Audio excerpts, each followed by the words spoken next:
Today on Reservations Required, an exciting new brasserie that's an instant favorite with movie stars and models.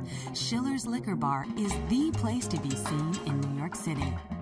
Plus, Ed Levine finds our tastemakers setting a trend by using intriguing flavors once only found in Japan.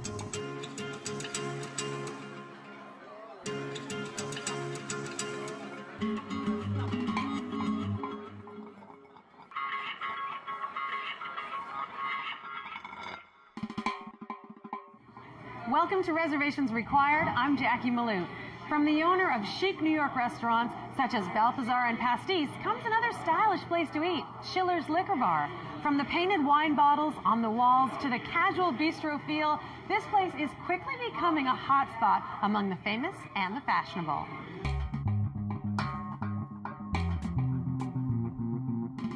Located on the Lower East Side of New York City, Schiller's Liquor Bar is known for its easygoing attitude. Never intimidating or unapproachable, the restaurant's atmosphere is something deeply personal for owner Keith McNally. I'm noticing a theme in your work from growing up in a working class London background is about accessibility and allowing a similar experience for all of your diners, no matter where they come from in the social sphere. Very much working class, person. I think from feeling for most of my, growing up years, restricted and from anything in London that was close to a nice place, a nice restaurant, and feeling that it wasn't for me. And from where I was from, everybody felt the same way. I mean, the class system is not as bad as it used to be, but it's still wretched. And before, the 70s, it was awful. I mean, so anyone from a working class background felt as if there were things totally out of their reach, and restaurants was one of them. If building a successful restaurant involves a bit of theater, the job of entertaining comes easily for Keith McNally. I worked in the theatre. I was an actor for a short time. I wasn't very good, but I was an actor. And then I started writing scripts, and then I made a film. I wrote and directed a feature film. It actually went to Sundance, and it went to the Cannes Film Festival and all of that stuff. So, and then I got hired to write another script and make another movie in France. So I moved all my family. We moved to France, finished writing the script, got paid for that, directed the film in Berlin. It was all set in Berlin, the script I wrote. And then my marriage collapsed, and so everything went, spiraled. Everything got out of control. So I realized that wasn't the job for me. Keith McNally met his current partners, Riyad Nasser and Lee Hansen, when opening Balthazar. I first met Riyad because a friend of mine knew a chef who was a sous chef to Daniel Boulud, and said he was looking for a job. And I was building Balthazar. And, I'd met a couple of chefs and tried their food, and I wasn't happy, so I'd met with him. But the first time I met with him, he was very unfriendly, very cold. He sort of, looked like he couldn't, he didn't like me at all. So I realized he was the one that I wanted to hire because he could see through me. What was your jumping off point for Schiller's? Money. No, it wasn't. There was this old glass that you might see a lot of it. It's old wire glass, and it's textured, sort of hammered has glass. Has the chicken wire in. Yeah, with a hexagonal chicken wire. You don't get it like that anymore. You can't buy that. But in old factories, you see those wonderful. Anyway, it has a wonderful texture to it, and I like it. For some reason, I've become besotted with stupid things like that. And a lot of the restaurant was based on that. So a lot of the lights are constructed using this wire glass, and all the windows are as well. And so you start with one idea, and that leads to something else. We tried not to age things, just buy old things and put them in place. And some things are not old, and they're okay. I mean, the bar's not old, but it's quite nice. Tell me a little bit about the name. Where does Schiller's Liquor Bar come from? Well, there used to be a butcher's shop in the Essex Market, just about 2 blocks away. And I think it was there for like 40 or 50 years, and it was called Schiller's. We wanted a German name or something that wasn't French. So I don't think of this necessarily as a French-looking place. For me, if anything, it's more German or more East European, but maybe not. That's just how I look at it. When you're building a place and you tell people the name you've got in mind, no one ever likes it. Same with Balthazar and Pastis. No one ever likes it, but it's like naming children. They become the name. It's the same as... They become the name afterwards, and afterwards everybody says it's so appropriate. But before, no one seems to like it. They sort of shrug their shoulders. Are you working on any new projects that you can talk about? No, I mean, I don't have time. I've heard rumors, though. No, you may have heard rumors. I've heard rumors but about... you can say what they are. Maybe I've not... opening in other places. No. Absolutely not. Cities? No. I was offered to go to reproduce a Balthazar in Las Vegas a couple of years ago, but I don't like the place. I don't like the place. That's it. I also can't imagine you having a restaurant or restaurants in another city because you are so involved in every part of the restaurant. I hope so. I like New York. I love being downtown. I like being able to walk or bicycle to work. You know, I don't live that far away from any of my places. I mean, I'm a lazy bastard.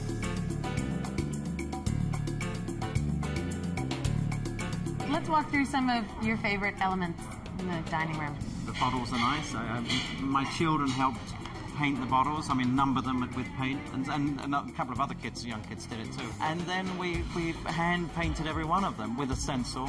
I mean, it sounds ridiculous, really, but it's something nice about numbered bottles. You know, a lot of them together. Where did you find this table? In south of. Well, I went to these flea markets with my wife, and we went to buy chairs. We went to ostensibly buy wooden chairs, but we found these metal ones, and we like them a lot more, and they're great. They look almost Spanish to me, but I think they're French. They actually came out of a French military academy, but they were selling them down in the south of France, in Béziers and Montpellier. There are big flea markets down there that are great. I mean, everybody should go down there. Everything's cheap. We wanted a semicircular bar, and there's a place in France, in Paris, where they make these pewter bars. So it's cast. It's not wrapped. It's cast. It's a cast pewter bar. It's great. I mean, it's expensive. And then, you know, the lights. We built the lights. I like a lot of light. Like a lot of different sources of light for me is important. But it doesn't feel this much light. Could feel with all the industrial stuff stark and glaring, but it doesn't. It feels warm and it kind of glows. There's a lot of cold elements. You know, you got the glass and the mirrors and the tile and the steel chairs and the steel drawers. And yet, you know, it's a fairly warm place. I mean, even the marble, it still feels really... It still feels okay and cozy. So everybody has been talking about the loo at Schiller's Liquor Bar. Should I go in and... Why don't you go in the women's room? I'll go in the men's room. Okay. Right. Wow, so you have the women's room and the men's room. And then we come into a sort of a general washroom that's used by both men and women. Excellent. And then there's privacy through those other doors. I understand that some people like this bathroom so much that they actually want to eat down here? I mean, it sounds far-fetched, but yeah, there's a guy and his girlfriend who like to have a table down here. So they came once for drinks, once for dinner. They had an entire dinner. It took 3 or 4 hours. They had many courses, a lot of wine. And then last Sunday, I just found out they came for brunch. While Keith McNally scrutinizes every visible detail, chefs Riyad Nasser and Lee Hansen keep watch over all that goes on behind the scenes. This is the front line where everything happens? Front line where everything happens. This is where all the food is essentially finished. A lot of the prep work will be done downstairs, and here, cooking to order is all taking place. Guys, if you wouldn't mind while we're passing the French fries here, do you have a special method to preparing these fries? Yeah, these French fries, we peel them ourselves. We have a little French fry cutter. We run them through that, let them soak overnight in water. Kind of get all the extra starch out. Exactly. What are we about to see? The bowels of the kitchen, of the restaurant. Kitchen at Schiller's Liquor Where it all Bar. goes on, the engine room. What? Hold on. I'm a big fan of any kind of pork product, and I see some kind of charcuterie here. We have a little Canadian bacon action. Look at this gorgeous rotisserie. What have we got working in there? We've got 2 pork shoulders. We got the rotisserie chicken as well. This is one huge pot of stock. Pretty big pot. Oh my gosh, what have you got going on in there? This is chicken stock. And that's used in many different recipes. That's kitchen water. Looks like some beautiful cut of beef for the Yes. steak frites. These are our steak frites. It's the New York strip. We heading to the walk-in? Sure. All right. Strip walk-in.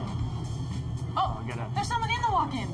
It's like an episode of Heart to Heart. He's been locked in the walk-in. He can't come out for another day. He's been bad. Now, when do you get to come out of here? 1 year.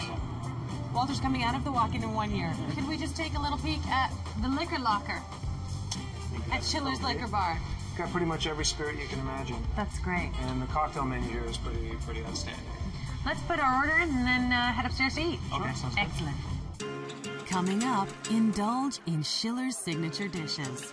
But first, a famous Ethiopian chef known for his Swedish cuisine is tackling yet a third continent.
It used to be that Americans thought of Japanese food as just sushi, tempura, and teriyaki. Not anymore. Today, Japanese food is revealing its true scope, from street food to elaborate upscale dinners. Since 1907, the Japan Society in New York City has been America's leading resource on all things Japanese. Author Catherine Kellinger is following the trend closely, and she shared her expertise in the serenity of the Japan Society's bamboo garden. So, Catherine, are we indeed in the middle of this sort of Japanese flavor and food explosion in the city? Yes, you are. The chefs themselves just love Japanese food, and I think for years there's been sort of, you know, there's Taiwan Robuchon, there's Bocuse, Pierre Hermé. They've opened places in Japan. Right, these are all famous French chefs in Paris. Have opened in Tokyo, you know, for many years, sort of, and they've brought with them cooks, and cooks in Tokyo became exposed to French cuisine, and I think that's just started a dialogue. I mean, it's impossible, I think, to go to Tokyo and not just fall in love with the food there. It's just unbelievably delicious and sort of revelatory. So what are these upscale chefs in New York going to bring to Japanese cuisine? I think they'll be bringing a sort of obviously French technique primarily, and that means sort of creating layers of flavors. So they'll be melding the ingredients. You know, you'll have a cube of tofu with scallions and anchovies, which maybe doesn't sound great, but is great. Now let's talk about some of these specific restaurants. Marc Samuelsson, a French-trained chef who is actually an Ethiopian who grew up in Sweden. Wow. Did I just say that right? I think that's right. I think you did. He's one of the chefs, and he's opening Ringo, where we're going to see green tea donuts. I mean, what do you make of that? He's probably one of the most exciting people sort of opening right now. Ringo is sort of a love affair or a thought process I've had in my head, in my mind for a long time. I've always been inspired by Japanese food, and at Aquavit we cook a lot of Japanese food. But this food is really based on the Nisei culture, the second generation Japanese American. You see it in Sao Paulo, you see it in Peru, you see it in Mexico City. And the other part of the menu is very American, but it's not necessarily a dialogue between France and America. It's a new American, as in the immigrant food from Southeast Asia, Northern Africa, and South America. Fascinating. What kind of ingredients are you having fun with at Ringo that you haven't really experimented with before? Well, I mean, it's a lot of different types. First, before maybe we worked with miso, blonde or dark miso. Now we maybe work with moro miso, the red miso. Before we worked with different type of lime juices. Now we work with yuzu. I tried some yuzu. It's pretty tart. It is pretty tart, right? Then we have foie gras with nori. Again, an intersection. Right. That's a classic intersection of putting it on. You couldn't get a more upscale ingredient than foie gras. That's French derived. Yeah. Although they're obviously making it here with nori, with seaweed. Yeah. So there's. And then again, we're putting it together. The dessert section was truly the one where we said, okay, let's put an American twist on Japanese ingredients. Mm-hmm. And how can we do this? And we need to start with a bunch of wows. So, what's American donut? Okay, let's figure out green tea donut. Boom. Yeah. That's what a great idea. So we have a cinnamon sabayon. So again, we're sticking with very French sort of techniques. But you have to taste this now. Yeah. This is what you came for. Exactly. You know that's what I came for. I do what I do. Oh my God. It's killer. I think Ringo's in a hotel.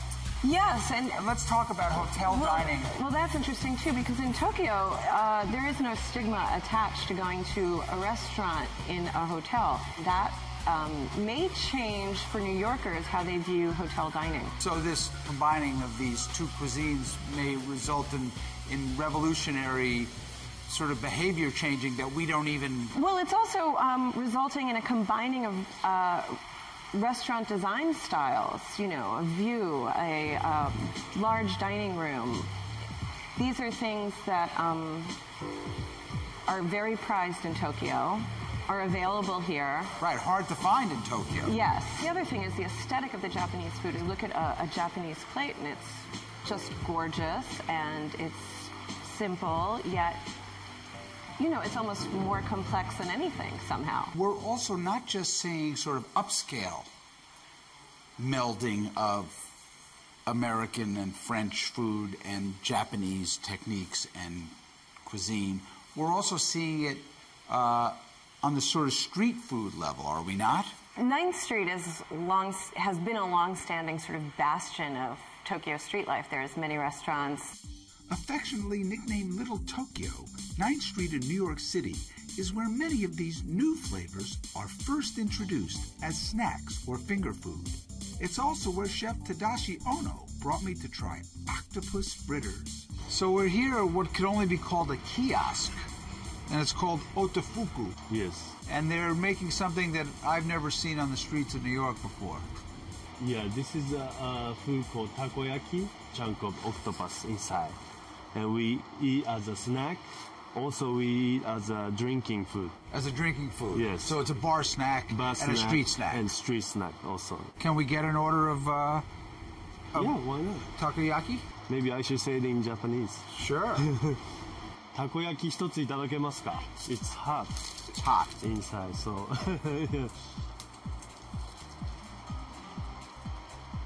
Ooh, it's steaming. It's steaming hot.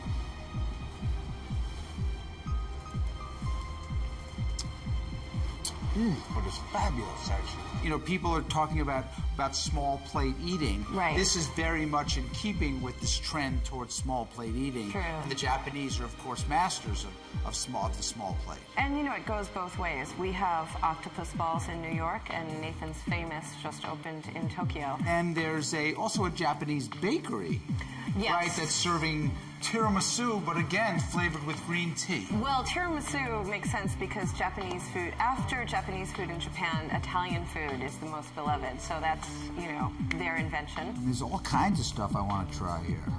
Yes, that's... You know, I love this roll. Rolls? Roll with a red bean paste inside. It's a sweet. And that's a traditional. Well, it isn't. In a way, yes, but for me, but it's not really a traditional Western blend. It's not, right. Japanese right. Invented. Yeah. I'm kind of interested in the green tea tiramisu. That sounds good. Let's try one. Can we try? Yeah. Can we have a green tea tiramisu? Thank you. How is it? Actually, I like it a lot.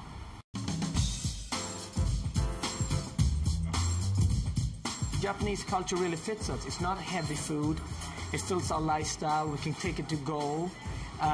It's flavorful, but not strong, spicy. I think it's very well developed cuisine. Like other cuisines are not that developed.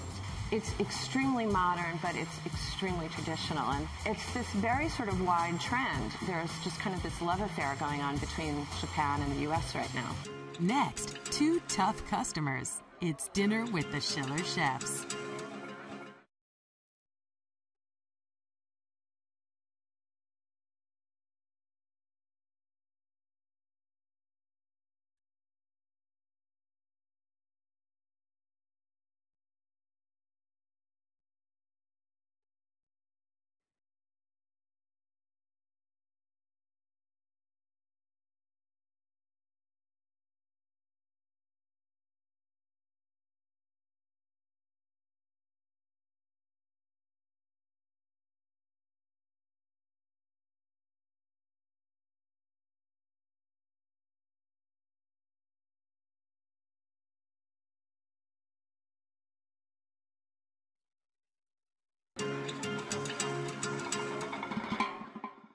So that's a ginger martini.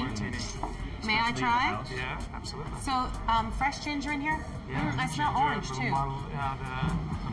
So the cure is wet gin, which has a little bit of a pear, you know, to the gin. And you light that little peel on fire to get that nice. That's incredible. And that's a Pimm's cup with the addition of a little bit of fresh mint. Cheers. Pimm's number 1. Very nice. 7 Up and cucumber. And cucumber. Cucumber slices in there. Yeah.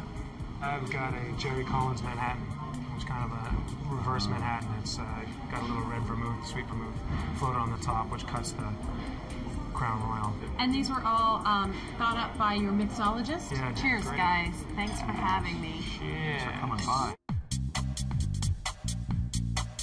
Oh, this is the chicken liver mousse, and I see walnuts here. Yeah, that's a little Beautiful. walnut and onion confit.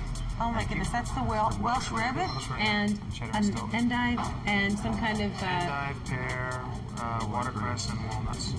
Wow. So start with the salad first. Yeah. Let's talk about the dressing on the salad. A walnut dressing. So use a little olive oil, a little red wine vinegar, and a little walnut oil too. Just toss with fresh pears sliced, watercress, walnuts, and stretched cheese. Should I get a little bit of each on the toasted bread? Some of the mousse. This is sweet. It's the walnuts and the little almonds. I mean the walnuts and the onions. Kind of cuts the richness of it.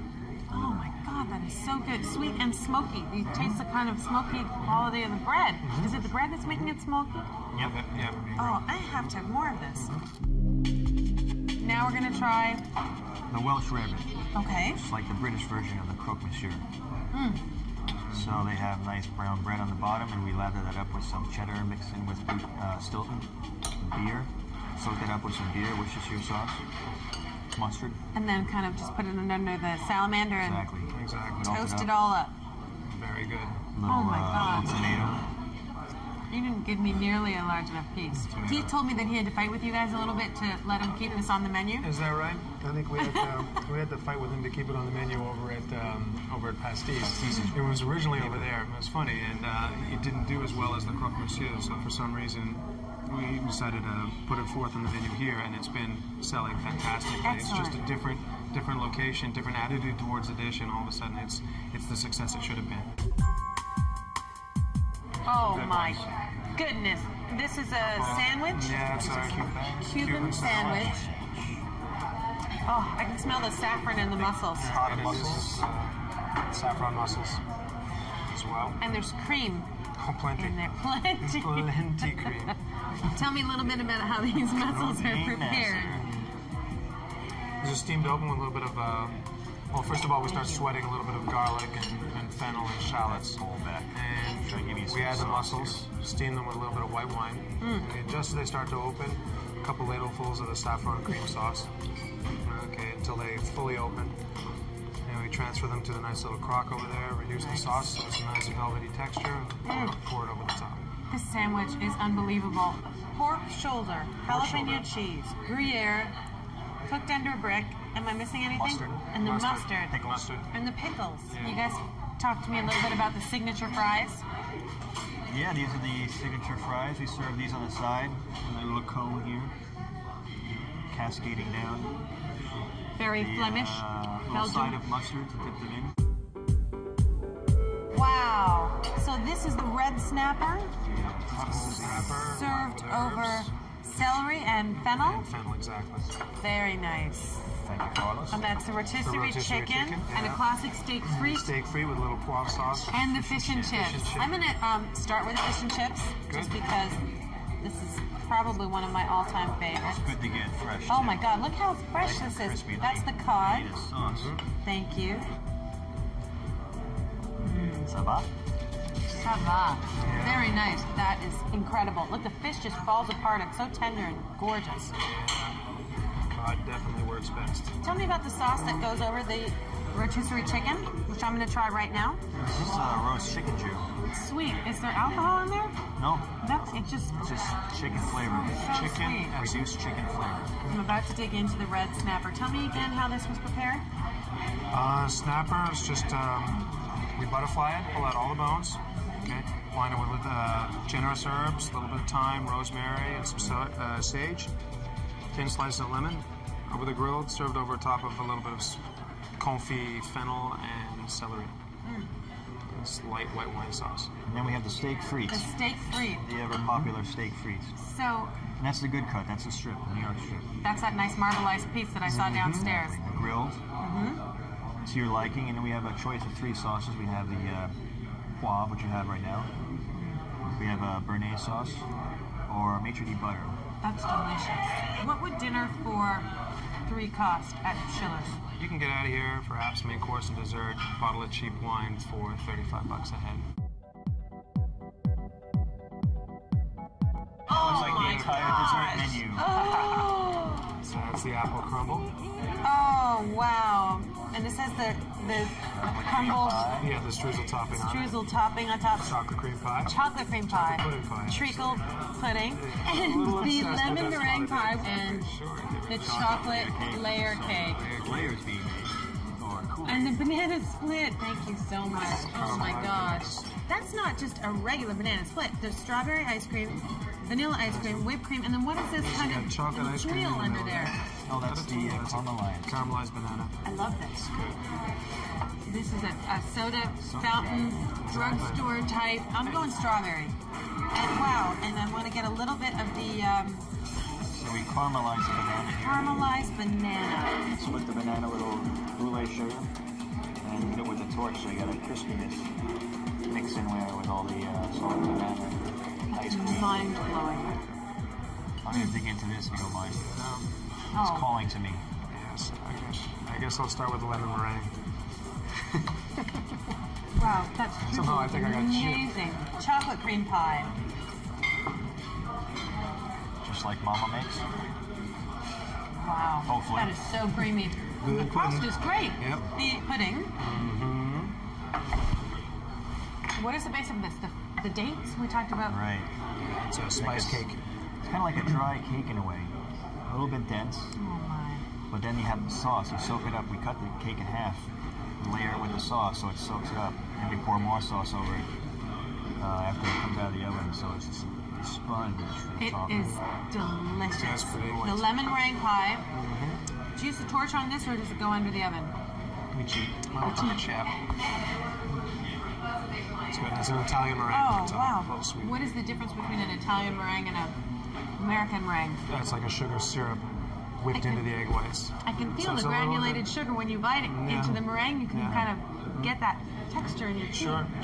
Very good. And the piece de resistance, the This is the chocolate layer this is the cake. first encore. This cake is very moist and It is. incredibly dense.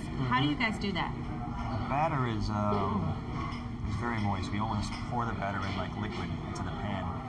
You know, it's chocolate, melted chocolate, cocoa powder, flour, eggs, butter, and then it's baked and it's very, very moist. Wow, that's incredibly moist.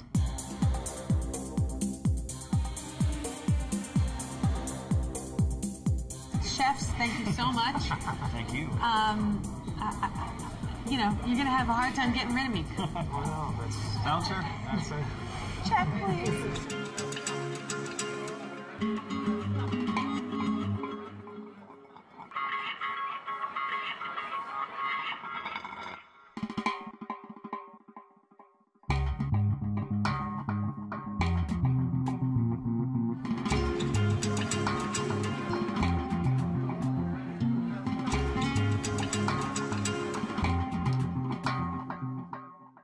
What have you always wanted to do and you haven't had a chance to do yet?